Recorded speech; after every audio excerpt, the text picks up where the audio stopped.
వైఎస్ఆర్ కాంగ్రెస్ పార్టీకి సంబంధించినటువంటి కీలకమైనటువంటి పరిణామం ఏదైతే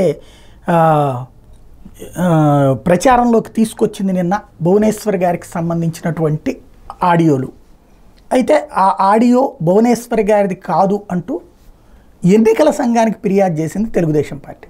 ఇక్కడే అసలు లాజిక్ ఉంది. మనం దొంగతనం జరిగితే పోలీసులకు కంప్లైంట్ చేయాలి కానీ ఎంఆర్ఓకి కంప్లైంట్ చేయం.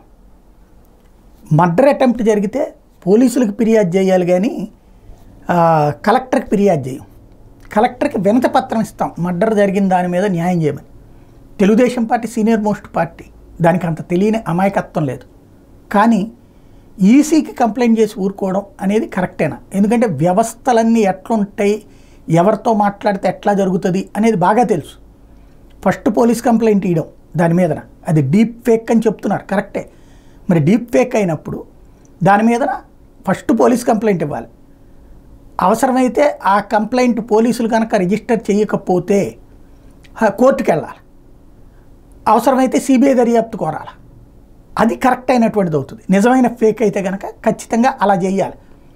అలా కాకుండా ఈసీకి కంప్లైంట్ చేయడం ద్వారా మేము కొట్టినట్టు మీరు తిట్టినట్టు అన్నటువంటి కోణంలోకి వచ్చినట్టు అవుతుంది.